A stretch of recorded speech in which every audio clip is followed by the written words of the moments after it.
साथियों नमस्कार। आज हम जानेंगे माइक्रोसॉफ्ट एक्सेल में किस नंबर से कौन सा सिंबल तैयार होता है। अभी ये आपको थोड़ा कंफ्यूज करने वाली बात हो गई, किस नंबर से कौन सा सिंबल तैयार होता है। तो सबसे पहले तो आपको ये पता होना होगा, अगर नहीं भी है तो आज जान लीजिएगा कि आपका कंप्यूटर आपकी भाषा को नहीं समझता। जैसे हम लोग जिस लैंग्वेज को हम लोग पढ़ते हैं ABC, इन लैंग्वेज को पढ़ते हैं, तो हमारा कंप्यूटर इन लैंग्वेज को नहीं पढ़ता। तो कंप्यूटर कौन सी भाषा जानता है? कंप्यूटर जानता है एक तो बाइनरी लैंग्वेज। अच्छा, बाइनरी लैंग्वेज को थोड़ा और आसान कर दूं तो आपके लिए, उसे कहते हैं ASCII कोड। इस कोड को ही हमारा कंप्यूटर समझता है। ASCII कोड एक ऐसी भाषा होती है, ये अमेरिकन लैंग्वेज होता है, अमेरिकन एक कोड है जिसको हमारा कंप्यूटर समझता है और इसी में ही हमको रिजल्ट डिस्प्ले करता है। आप ABCD कुछ भी लिखते हो उसके लिए एक कोड बनता है। तो अगर आप जानना चाहते हैं कि जैसे आपने 1 लिख दिया तो 1 के लिए क्या कोड बनेगा, 2 लिख दिया तो 2 के लिए क्या कोड बनेगा, तो ये आज हम इस वीडियो में जानेंगे। इससे पहले मैं आपको आगे बढ़ने से पहले मैं बता दूं, आपका जो ASCII कोड होता है वो सिर्फ आपका 0 से लेके या 1 से लेके, मान लो आप 0 से ही मान सकते हैं, 0 से लेके 255 तक इसके कैरेक्टर हो सकते हैं। 255, इससे ज्यादा इसके कैरेक्टर नंबर्स नहीं होते। तो इनको काउंट करने के लिए आप 0 से 255 तक ही नंबर ऐड करें। तो चलिए अब हम यहाँ पे सबसे पहले आपको दिखाते हैं। यहाँ पे हम फिल करते हैं, एक टाइटल बनाते हैं, नंबर टू सिंबल। तो कौन सा सिंबल बनेगा किसके लिए? तो अब यहाँ पे हम क्या करेंगे, नंबर टू सिंबल हमने कर लिया। अच्छा, नंबर टू सिंबल कर लिया। नंबर टू सिंबल करने के बाद अब हम यहाँ पे लिखेंगे नंबर और फिर आगे हम लिख देंगे सिंबल। दूसरे वाले सेल में हमने लिख दिया सिंबल। तो हमने लिख दिया सिंबल। अब हम क्या करते हैं, इसको सेट कर लेते हैं थोड़ा सा, यहां से यहां तक इसको मर्ज कर लेंगे, मर्ज एंड सेंटर। तो जब हम मर्ज एंड सेंटर करेंगे तो ये हमारा बीचों बीच आ जाएगा। और फिर इसके फॉन्ट साइज को थोड़ा बड़ा कर लेते हैं ताकि आपको चीजें समझ में आए, और इन सेल्स को थोड़ा बड़ा कर लेते हैं और फिर इसको भी, इसकी साइज को भी हम थोड़ा बड़ा करके बोल्ड कर लेते हैं। इसको थोड़ा और बड़ा कर लेते हैं ताकि आपका कंटेंट आपको बेहतर तरीके से समझ में आए, इसलिए मैंने इसको काफी बड़ा कर लिया है।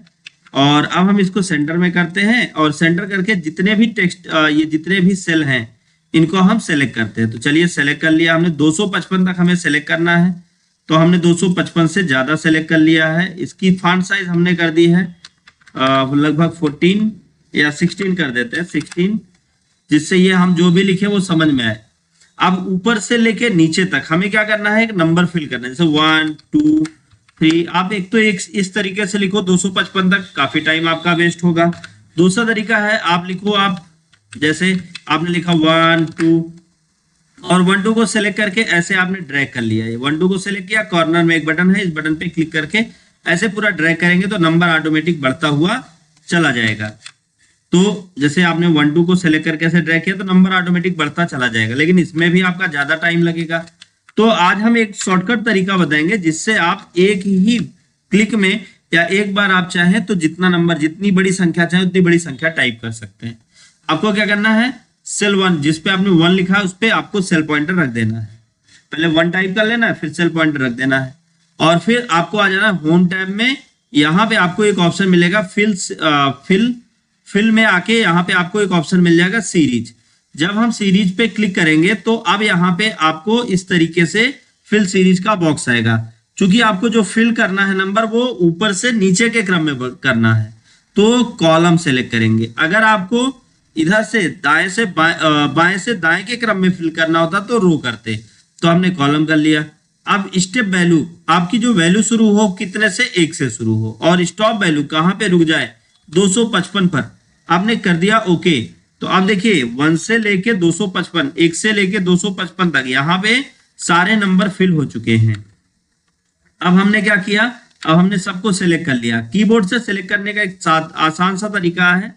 आपको कंट्रोल, सबसे पहले जहां से सेलेक्ट करना है वहां पे आप क्लिक करिए, सेल पॉइंटर रखिए, कीबोर्ड से कंट्रोल और शिफ्ट दबाइए और एरो डाउन की को प्रेस करिए और अब हम इसको सेंटर में लेके चलते हैं, तो बीचों बीच आ गया।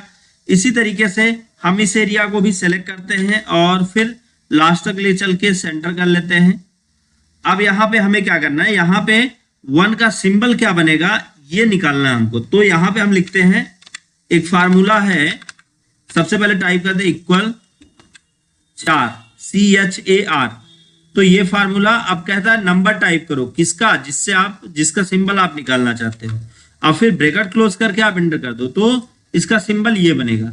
अब फिर ऐसे ही नीचे तक आप क्लिक करके ड्रैग कर दो।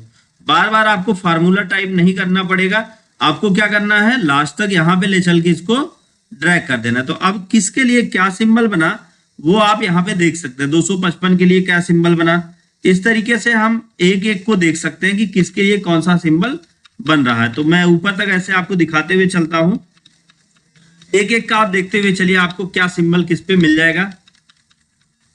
ऊपर बढ़ते हुए चलिए तो आपको समझ में आ जाएगा यहाँ पर कौन सा सिंबल किस कैरेक्टर को छापने पे बन जाएगा।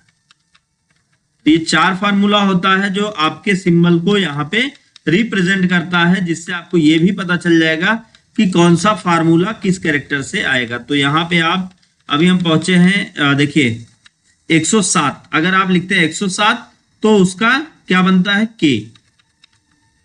तो इस तरीके से हम ऊपर बढ़ते हुए चलते हैं। ये 4 फार्मूला है जो आपके कंटेंट को रिप्रेजेंट करता है और आपके टेक्स्ट को भी आपको समझाता है। इस तरीके से आप आगे बढ़ते चले जाइए। यहाँ पे हर एक फार्मूले का क्या सिंबल बन रहा है वो आपको दिखाई देगा। जिसका कोई सिंबल नहीं बनेगा ऐसे ब्लैंक छोड़ देगा, देखिए ये ब्लैंक। तो उम्मीद है ये आपको समझ में आया होगा। अगर 4 फार्मूला आपको समझ में आया हो तो वीडियो को लाइक करें, ज्यादा से ज्यादा लोगों तक शेयर करें ताकि उनको भी नॉलेज मिल पाए। दोस्तों thank you so much video को अंत तक देखने के लिए।